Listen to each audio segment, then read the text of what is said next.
Welcome to our Sunday School Bible study time here at Southwest Park Baptist Church. This is our lesson for Sunday, March the 2nd. We're starting our spring quarter, so we've got a new quarter and a new unit of study as well. Our spring quarter is captioned Land and Loss. And we'll start out in the book of Joshua, and we'll see how God brought the Israelites into the promised land there. Tragically, after Joshua's death, the Israelites fell into a spiral of sin, and that provoked a season of God's discipline. As we move into the book of Judges and following, we'll see a pattern emerge. The people sin, God brings judgment in the form of oppression by a neighboring nation, and then the Israelites cry out to God, and God in His mercy raises up a judge to deliver them. And then the pattern repeats, and we'll see that cycle repeated more than once. As I said, our first unit of study is in the book of Joshua during the month of March. There are 5 lessons there. And the book of Joshua opens after the death of Moses. God encouraged the newly appointed leader, Joshua, for his people. And as we'll see, Moses led the people out of Egypt, but Joshua is the one that will lead them into the promised land. And a miraculous parting of waters bookends the journey of both leaders. We saw that with the Red Sea and the crossing of the Red Sea in Moses, and now we'll see the crossing of the Jordan under Joshua, and both involve a miraculous parting of the waters. This week's lesson is in the 3rd chapter of Joshua, but we need to take a quick look at the first couple of chapters to kind of set the context. The first chapter of Joshua describes the transition of leadership from Moses to Joshua and God's commissioning of Joshua. After Moses' death, God speaks to Joshua, appointing him as the new leader to take the Israelites into the promised land. God promises that every place Joshua sets foot will be given to the Israelites, and he outlines the vast territory from the wilderness to Lebanon and from the Euphrates River to the Mediterranean. God assures Joshua that no one will be able to stand against him, and God will be with him, just like he was with Moses. God repeatedly encourages Joshua to be strong and courageous and emphasizes the importance of observing the law given by Moses and meditating on it day and night for success. In verses 10 through 18, the last half of chapter 1, Joshua in turn commands the people to prepare to cross the Jordan within 3 days to take possession of the land. And Joshua reminds those 2.5 tribes that will settle east of the Jordan, the Reubenites, the Gadites, and the half-tribe of Manasseh, of their promise to help the other tribes to subdue the land west of the Jordan, even though their inheritance is on the eastern side of Jordan. The people respond to Joshua's leadership with a commitment to obey him as they did Moses, and they express their support, and they recognize God's presence with Joshua. Chapter 2 is a very familiar story of how Joshua sends 2 spies to scout the city of Jericho, and the king of Jericho learned of their presence, and he sends people to capture them. Rahab, the harlot, hides the spies on her roof under stalks of flax, and misleads the king's men by saying that the spies have left the city. And then to these two spies, she expresses her belief in the God of Israel and recounts the miraculous events that she's heard about, like the parting of the Red Sea, the defeat of the Amorite kings that we've studied about. And she pleads with the spies to spare her life and the life of her family when the Israelites attacked Jericho. And they agree to her request, and they give her instructions about how she can escape and be saved. And we'll study more about that next week. Rahab helps the spies escape by letting them down through a window on the city wall, and they hide for 3 days before returning to Joshua, and they report there that the Lord has delivered the city into their hands. Joshua 2, verses 23 and following says, "The two men returned, descended from the mountain and crossed over, and they came to Joshua and told him all that had befallen them. And they said to Joshua, 'Truly the Lord has delivered all the land into our hands. For indeed all the inhabitants of the country are faint-hearted because of us.'" So, that brings us up to chapter 3, and our first point is in chapter 3, verses 1 through 8. So let's look at those verses. Joshua started early the next morning and left the acacia grove with all the Israelites. They went as far as the Jordan and stayed there before crossing. After 3 days, the officers went through the camp and commanded the people, "When you see the ark of the covenant of the Lord your God carried by the Levitical priest, you're to break camp and follow it. But keep a distance of about 1,000 yards between yourselves and the ark. Don't go near it so that you can see the way to go, for you haven't traveled this way before." Joshua told the people, "Consecrate yourselves, because the Lord will do wonders among you tomorrow." And then he said to the priest, "Carry the ark of the covenant and go on ahead of the people." And so they carried the ark of the covenant and went ahead of them. And the Lord spoke to Joshua, "Today I will begin to exalt you in the sight of all Israel, so that they will know that I will be with you just as I was with Moses. Command the priest carrying the ark of the covenant, when you reach the edge of the water, stand in the Jordan."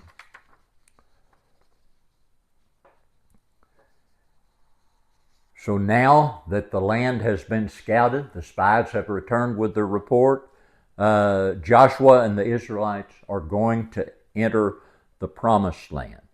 They were camped in what's called the Acacia Grove.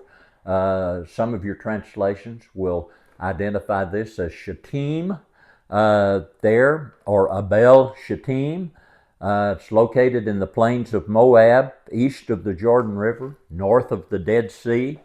And this is where the final encampment for the Israelites was before they entered the Promised Land. The term Shittim refers to a type of tree, specifically the acacia tree. And we've encountered that acacia tree, acacia wood before, because the furnishings of the tabernacle were made from acacia wood. The Ark of the Covenant is made from acacia wood. It's about 10 miles from Acacia Grove, Shittim, to the Jordan, and so it would have taken them a big part of the day to make that journey. The Israelites are getting ready for the significant event of crossing the Jordan into the Promised Land. That Hebrew word meaning to cross is used more than 20 times to describe the crossing of the Jordan. And the emphasis on this word stresses the importance of Israel entering the land that God had promised to Abraham. God's promise to Abraham and his descendants was finally coming true, but it required their faith response, which meant crossing over Jordan.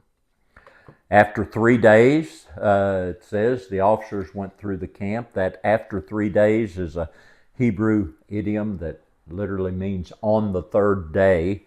And they commanded the people, gave them instructions, said, when you see the Ark of the Covenant carried by the Levitical priests, that's when you're to break camp and follow.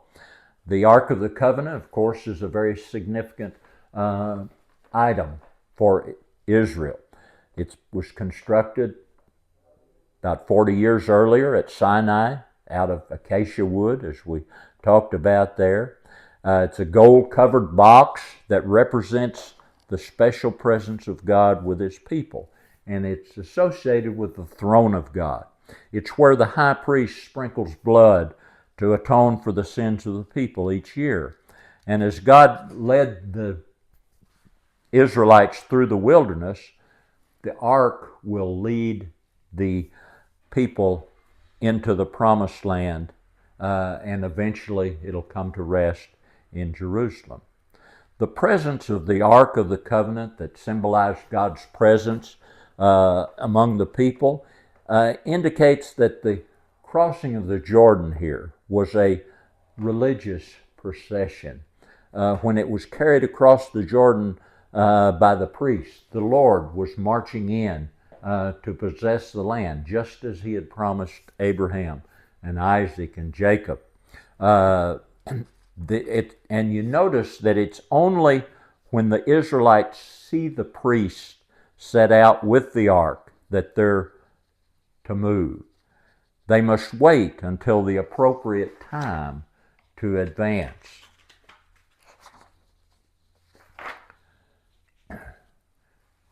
Verse 4 is interesting because they're instructed to keep a distance of about 1,000 yards. That's between a half and 2/3 of a mile between themselves and the ark.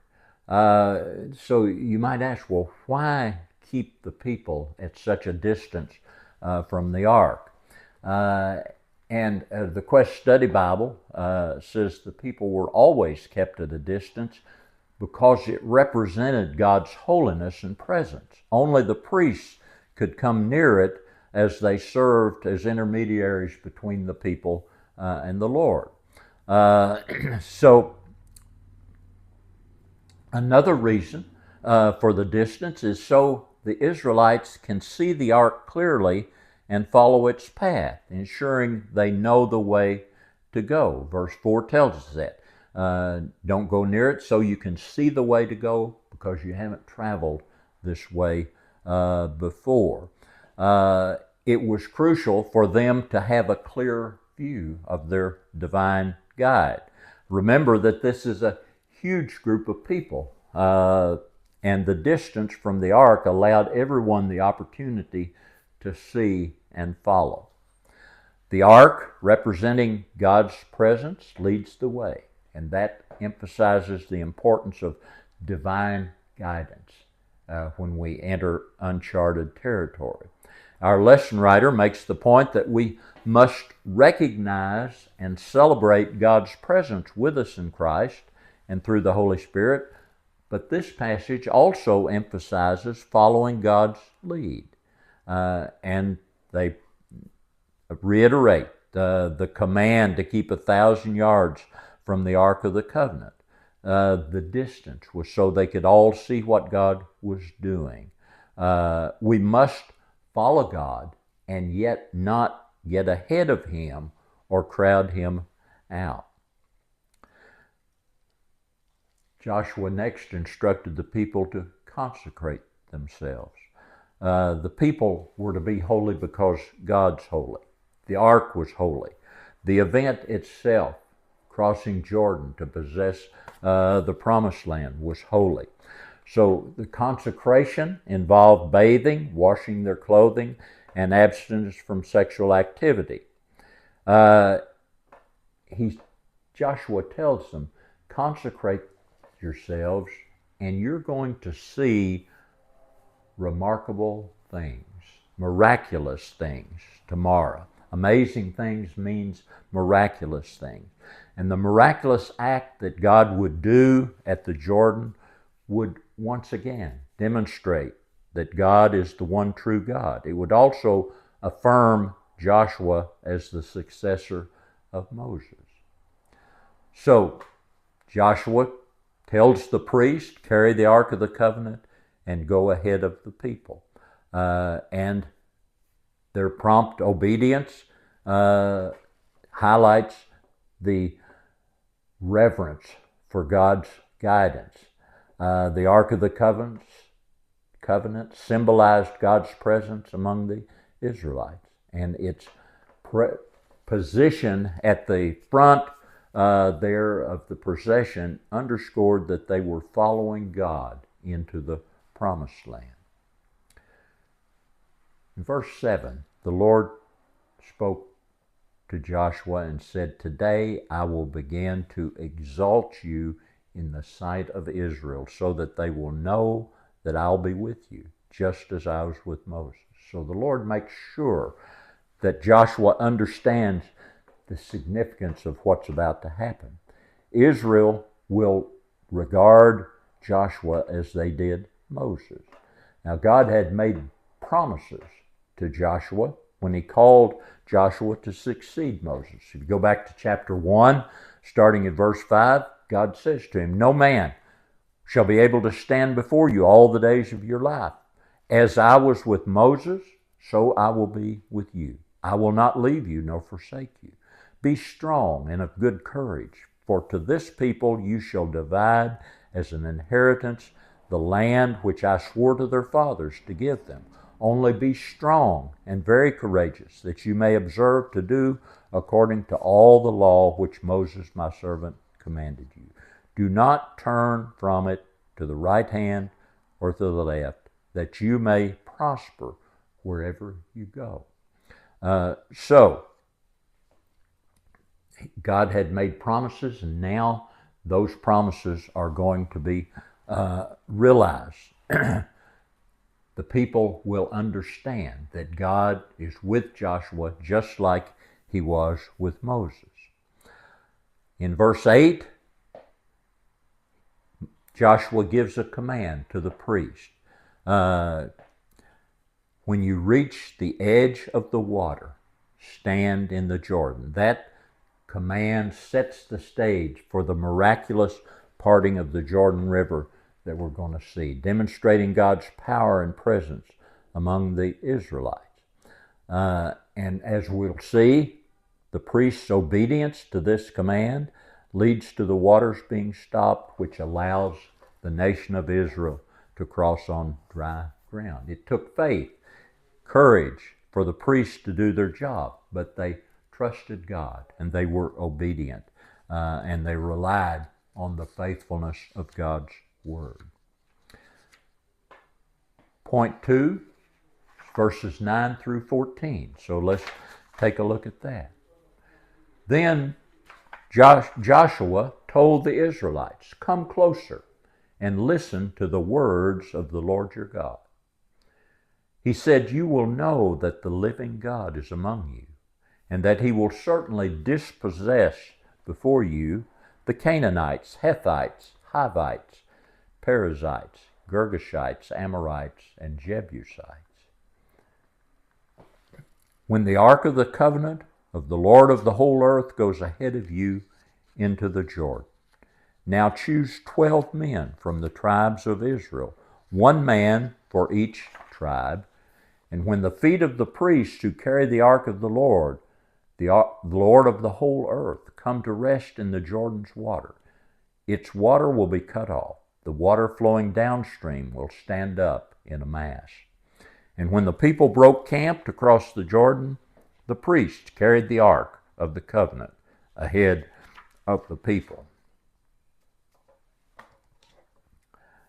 Joshua commands the people to come close and listen.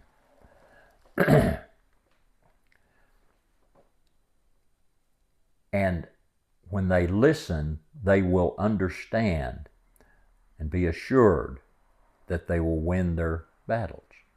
Uh, Joshua's instruction here to the Israelites to come close and listen to the words of the Lord highlights the importance of faith and obedience to God's command. The Israelites' willingness to follow Joshua's guidance shows their trust in both Joshua and God. Joshua's role here is not only about leading the people physically across the Jordan River, but also about guiding them spiritually and reinforcing their faith in God's promises.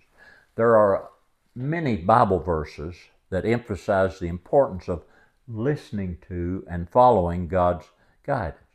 Proverbs 3, 5, and 6, trust in the Lord with all your heart. Lean not on your own understanding. In all your ways acknowledge Him, and He shall direct your paths.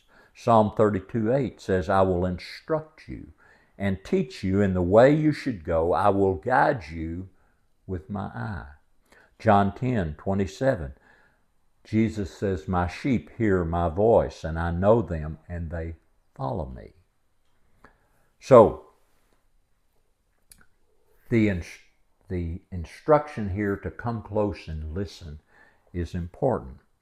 And here on the edge of the Jordan River, Joshua rallied the Israelites by relaying the words of the Lord.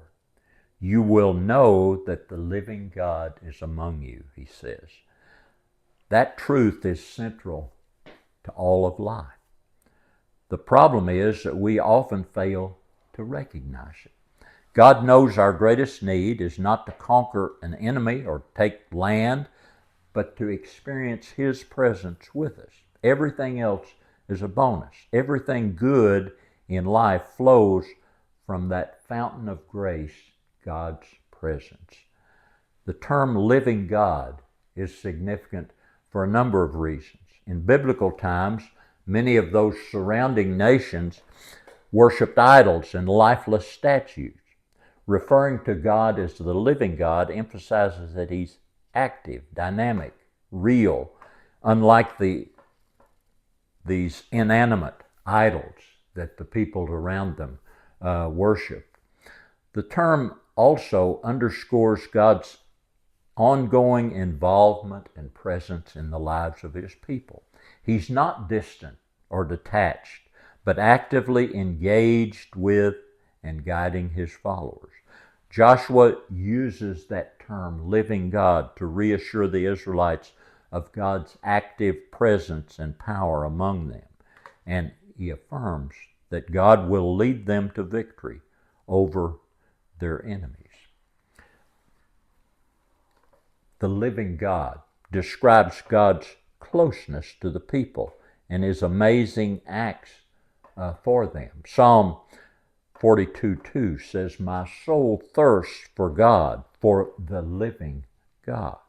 Psalm 84:2, my soul longs, yes, even faints, for the courts of the Lord. My heart and my flesh cry out for the living God. Hosea 1:10, you are sons of the living God. Now he goes on in verse 10 to say this living God will dispossess all of these nations that are in the land. When Joshua says the Lord will dispossess the inhabitants, the wording there translated as dispossess is very strong language. It's a guarantee of the work that the Lord will do on behalf of the Israelites. And then he lists 7 different tribes here. Deuteronomy 7:1 mentions the same 7 nations of Canaan. 7 being in the scripture suggests completeness here. These 7 nations, the Canaanites, the Hittites, the Hivites, the Perizzites, the Girgashites, the Amorites, and Jebusites, are historical groups that inhabited the Promised Land. The Israelites were specifically instructed to drive them out as they took possession of the land. In biblical literature, that number 7 often symbolizes completeness or perfection. So the mention of these 7 nations can also represent the totality of the opposition the Israelites would face in the land. God said, I will dispossess all of them there. It's interesting that the original promise to Abraham that we see in Genesis 15 lists 10 tribes. It adds the Kenites, the Kenizzites, and the Cadmonites to the ones listed here. The number 10 in biblical literature also often symbolizes completeness or entirety. So, Joshua in verse 11 emphasizes the significance of what's about to unfold. The Ark of the Covenant symbolizes God's presence, His covenant with Israel. It contains the tablets of the law, Aaron's rod, the pot of manna, and they represent God's guidance, His authority, and provision. When Joshua uses the term, the name, the Lord of the whole earth, it emphasizes God's supreme authority and sovereignty over all creation. It highlights that He's not just the God of Israel, but He's the ruler of everything. The ark goes ahead of the Israelites into the Jordan River, and that signifies that God Himself is leading and making a way for His people into the Promised Land. So this moment serves as a powerful reminder of God's active presence and leadership to the Israelites. It reinforces what Joshua said in verse 10. You will know that the living God is among you. Verse 12, he instructs them to choose 12 men from the tribe of Israel, 1 man for each tribe. The Hebrew emphasizes that it's just to be 1 from each tribe. It literally says 1 man per tribe. Those 12 represent the 12 tribes of Israel, and that symbolizes the unity and collective action of the entire nation. In Joshua 4, these 12 men are tasked with taking 12 stones from the middle of the Jordan River where the priest stood with the Ark of the Covenant. And these stones were used to create a memorial to commemorate the crossing of the Jordan River and God's faithfulness. The presence of these 12 will ensure that each tribe has a witness to the miraculous event, and it reinforces the collective memory and testimony of God's intervention. The priests carrying the ark were to step into the river. As soon as they did, the waters of the Jordan would be cut off, standing in a heap upstream, allowing the Israelites to cross on dry ground. Now you may have noticed that the language here has some similarities to what we saw back in Exodus 15, describing the crossing of the Red Sea. The God of the Exodus is the God of the conquest that we're studying now. And so verse 14 tells us that when the people broke camp to cross the Jordan, the priest carried the Ark of the Covenant ahead of the people. So that's the start. Verses 15 and following tell us what happened. As those who bore the ark came to the Jordan, and the feet of the priests who bore the ark dipped in the edge of the water, for the Jordan overflows all its banks during the whole time of harvest. So here we find out that the Jordan River is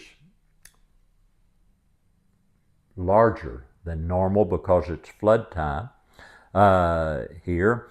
And so verse 16 says that the waters which came down from upstream stood still. So just like God had promised. When the priests put their feet, stepped into the water here, the water stood still and rose in a heap very far away at Adam, the city that's beside Zarethan.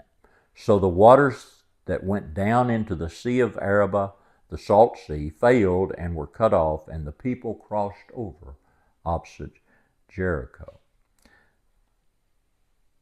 It's similar to what happened in the Red Sea, but there are differences here. When God opened the Red Sea, he used a strong wind that blew the whole night before. If you look back in Exodus 14 here.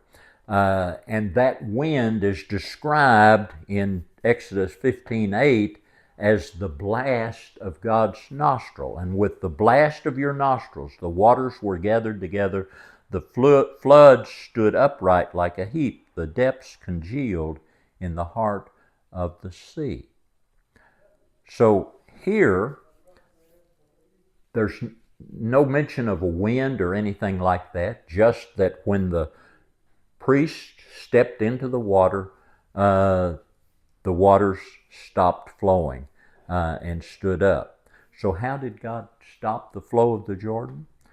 Well, we're not told.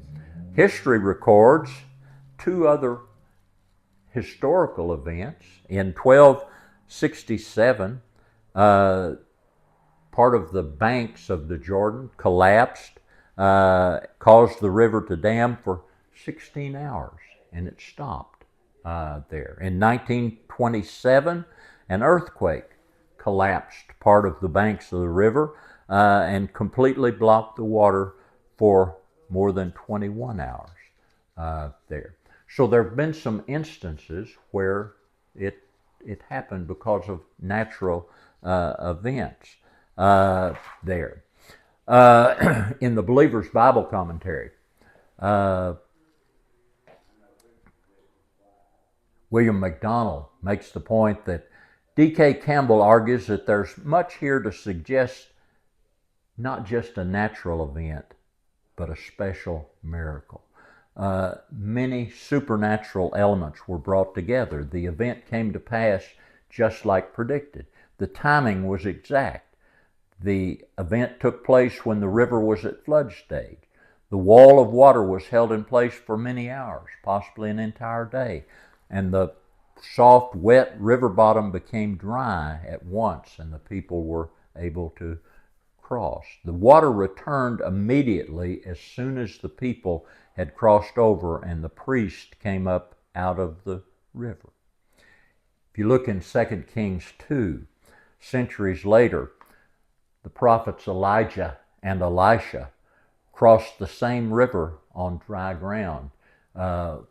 Elijah's fixing to be transfigured, and Elisha goes with him as the Lord leads him from Gilgal to Jericho to the Jordan, and then across the Jordan. And then, almost immediately, Elisha, after Elijah is transfigured, Elisha comes back across the river here. So, if it was a natural event like an earthquake, you'd have to conclude that two earthquakes occurred in quick succession there and right at the right time, which seems a little presumptuous. Verse 17 says that then the priests who bore the ark of the covenant of the Lord stood firm on dry ground at the midst of the Jordan, and all Israel crossed over on dry ground until all the people had crossed completely over the Jordan. In chapter 4, as I said, the 12 men took 12 stones. They carried them out of the river, and a memorial was constructed. Joshua also constructed a memorial in the middle of the Jordan there. And when that's completed, verse 15 in Joshua 4 tells us the Lord spoke to Joshua, saying, "Command the priests who bear the ark of the testimony to come up from the Jordan." And Joshua commanded the priests, saying, "Come up from the Jordan." And it came to pass, when the priests who bore the ark of the covenant of the Lord had come from the midst of the Jordan, and the soles of the priests' feet touched the dry land, the waters of the Jordan returned to their place and overflowed all its banks as before. Verse 20 talks about those 12 stones, the memorial, and how when your children ask their fathers in time to come, saying, "What are these stones?" you shall let your children know Israel crossed over this Jordan on dry land. For the Lord your God dried up the waters of the Jordan before you until you had crossed over, as the Lord your God did to the Red Sea, so that all the people may know the hand of the Lord, that it's mighty, and that you may fear the Lord your God forever. Chapter 5, there's a couple of very interesting things. In verse 10, it says the children of Israel camped in Gilgal and kept the Passover on the 14th day of the month at twilight on the plains of Jericho. That's after they've crossed the river. Gilgal's on the east, or on the west side of the river. They ate of the produce of the land on the day after the Passover, unleavened bread and parched grain on the very same day. And then the manna ceased on the day after they had eaten the produce of the land. And the children of Israel no longer had manna, but they ate the food of the land of Canaan that year. The last part of chapter 5. It came to pass when Joshua was by Jericho that he lifted his eyes and looked, and behold, a man stood opposite him with his sword drawn in his hand. And Joshua went to him and said, "Are you for us or for our adversaries?" And he said, "No, but as commander of the army of the Lord, I have now come." And Joshua fell on his feet to the earth and worshipped, and said to him, "What does my Lord say to his servant?" And the commander of the Lord's army said to Joshua, "Take your sandal off your foot, for the place where you stand is holy." And Joshua did so.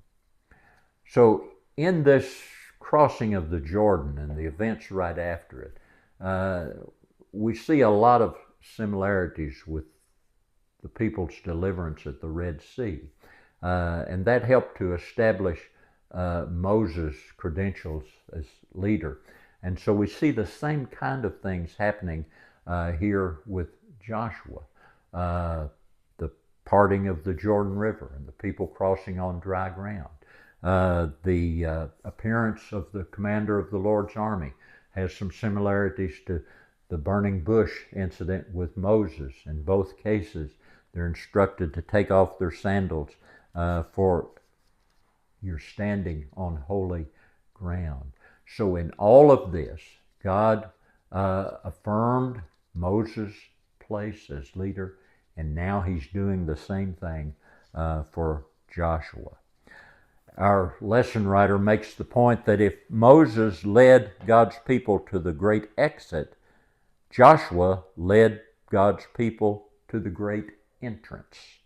Both are necessary. God had to take his people out of slavery and sin in Egypt and lead them into the land that fulfilled his promise. Today we have no Moses or Joshua. We have Jesus, who gives us both realities. By his substitutionary death, Jesus takes us out of slavery and sin by paying the penalty himself. By his victorious resurrection, he leads us into the promised land of eternal salvation. This story of Joshua is remarkable history, but it also foreshadows our future with Jesus Christ. A.W. Pink said we should frequently call to mind our previous experiences of God's faithfulness and tender care of us. The more we do so, the less shall we fear the experience of death, assured that God will undertake for us as we're called upon to pass through the valley of the shadows, as certainly as he conducted Israel safely through the Jordan. It's a wonderful story. Next week we'll be in chapter 6, and we'll study again a familiar story of the taking of Jericho. So we'll see you next week. Thank you.